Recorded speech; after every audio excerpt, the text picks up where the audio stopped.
అంటే రాజకీయ పార్టీల ఎత్తుగడగా మారుతున్నాయి రాజకీయాలు తప్ప అభివృద్ధికి ఎందుకు నోచుకోవడం లేదు మరి? అభివృద్ధి అదే కదా జరిగింది. ఇప్పుడు వాస్తవానికి ఏంటంటే ఇప్పుడు ఒక కోణంలో ప్రజలని ఒక కోణంలో తీసుకెళ్తున్నారు ఇప్పుడు రాజగోపాల్ రెడ్డి గారు. ఏమిటి గజ్వేలు, సిరిసిల్ల, సిద్దిపేటకు సంబంధించినటువంటి అభివృద్ధి నమూనా మా దగ్గర రావాలని రాజీనామా చేస్తా అనేటువంటిది గతంలో చూసినా కదా. ఈటల రాజేందర్ గారి నియోజకవర్గంలో మనం హుజరాబాద్ దళిత సాధికారత కొన్ని వేల వందల కోట్ల రూపాయలు ఖర్చు పెట్టినటువంటి సందర్భం, రోడ్లు ఇచ్చినారు, అవి ఇచ్చినారు, పదవులు ఇచ్చినారు రకరకాలుగా.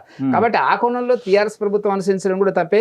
ఈ పార్టీలు కూడా అదే కోణంలో అదే కరెక్ట్ నిర్ణయం అనేటువంటి పద్ధతి లోపల ప్రజలను మనోభావాలను దెబ్బతినేటట్టుగా ముందుకు తీసుకుపోతున్నటువంటి పరిస్థితి మాత్రం ఉండకూడదు అనేటువంటిది మనలాంటి విశ్లేషకులు ఆలోచిస్తున్నటువంటిది. కాకపోతే ఏంటంటే రాజకీయాలు అట్లా జరుగుతున్నటువంటి పరిస్థితి వల్ల మంచిదైతే కాదు. ఎందుకంటే ఏ రాష్ట్రంలో జరిగినటువంటి పరిస్థితి లోపల ఈ ఉప ఎన్నికలు కేవలం రాజకీయ కోణంలో పదవుల దృష్టిలో పెట్టుకొని ఆధిపత్య పోరు, పార్టీల మధ్య జరుగుతున్నటువంటి ఆధిపత్య పోరు అనేటువంటి లక్ష్యంగా ఇవి చేస్తున్నటువంటి కార్యక్రమాలు మంచిది కాదని మాత్రం ఇక్కడే అసలు ప్రశ్న ఉంది. ఎందుకంటే తెలంగాణ ఉద్యమంలో టీఆర్ఎస్ పార్టీ ఉప ఎన్నికలతోనే అధికారాన్ని చేజిక్కించుకుంది.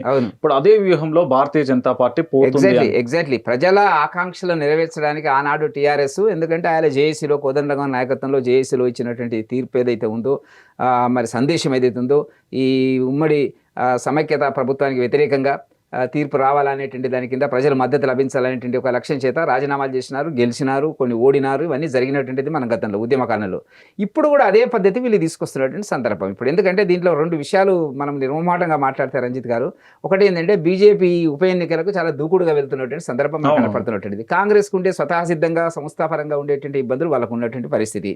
కాబట్టి బలమైన నాయకులు లభించినప్పుడు కొంత ప్రజాదరణ కలిగినటువంటి ఇప్పుడు రాజగోపాల్ రెడ్డి లాంటి కానీ, ఈటల రాజేందర్ కానీ వీళ్ళు లభించినప్పుడు ఏంటంటే మేము గెలుస్తున్నామని చెప్పడానికి, వాస్తవానికి బీజేపీకి కొన్ని ప్రాంతాల లోపల, చాలా ప్రాంతాల లోపల క్షేత్రస్థాయిలో క్యాడర్ లేదు అని అందరికీ తెలిసినటువంటిదే. క్యాడర్ రేపు వస్తుందా రాదా అనేటువంటిది వేరే సంగతి. ఆ కోణంలో వీళ్ళు ఏంటంటే ప్రభుత్వం మీద ముప్పేట దాడి పెట్టడానికి, ఈ రేపు ఆ పార్టీ ఫిరాయింపులకు సంబంధించి అనేక మందిని పార్టీలోకి లాగడానికి, ఇటు కాంగ్రెస్ నుంచి బీజేపీ నుంచి టీఆర్ఎస్కు ఈ రకరకాల వ్యవహారాలు ఏవైతే జరుగుతున్నాయో వాటిలో దృష్టిలో పెట్టుకొని ఈ ఎన్నికలను ముందుకు తీసుకొస్తున్నది సందర్భం మనకు కనపడుతున్నట్టు. ఎన్నికలు తెలంగాణ ప్రభుత్వం వైఫల్యాలతో ఎన్నికలు వస్తున్నాయా, లేకపోతే విపక్షాలకు ఒక అడ్వాంటేజ్గా మార్చుకోవడం కోసం ఎన్నికలు వస్తున్నాయి?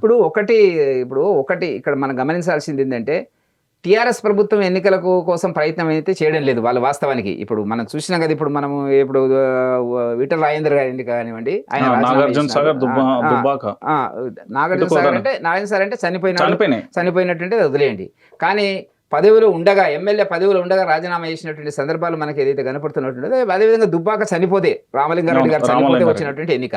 కాకపోతే ఏంటంటే ఇప్పుడు హుజురాబాద్ ఒకటి, నెక్స్ట్ ఇప్పుడు మనకు మునుగోడు ఒకటి, ఈ రెండు కూడా పదవిలో ఉండగానే టర్మ్ కాకముందే 3 సంవత్సరాలకి ఇంకా 1 సంవత్సరంన్నర ఇతను ఇప్పుడు చేస్తున్నటువంటి రాజీనామా ఏదైతుందో ఇవన్నీ కూడా బీజేపీ ఆడుతున్నటువంటి నాటకాలలో, అంటే రాజకీయ ఎత్తులు అవి మనం సమర్థించమనేటువంటిది కానీ ఎత్తుగడల్లో వాళ్ళు చేస్తున్నటువంటి ఒక భాగం అని చెప్పక తప్పదు. కాకపోతే దీంట్లో మీరు అన్నట్టుగా ఏంటంటే టీఆర్ఎస్ ప్రభుత్వం దీనికి అనుకూలంగా ఉందా లేదా అనేటువంటిది బీజేపీ మాత్రం చాలా దూకుడుగా ఉన్నది, ఎన్నికలను వెళ్ళాలా అనేటువంటి పరిస్థితిలో ఉంది. ఎందుకంటే వాళ్ళకు ఈ రెండు మూడు ఎన్నికలలో మనం ముందుకు వచ్చినట్లయితే మనమే ప్రత్యామ్నాయము టీఆర్ఎస్కు అనేటువంటి దాని కింద వాళ్ళకు వస్తున్నటువంటి అభిప్రాయము. మీరు అన్నట్టుగా ఏంటంటే ఇది మంచిదైతే కాదు. ప్రజాస్వామ్యంలో ఒకసారి తీర్పు ఇచ్చిన తర్వాత అనవసరంగా రాజీనామా చేసి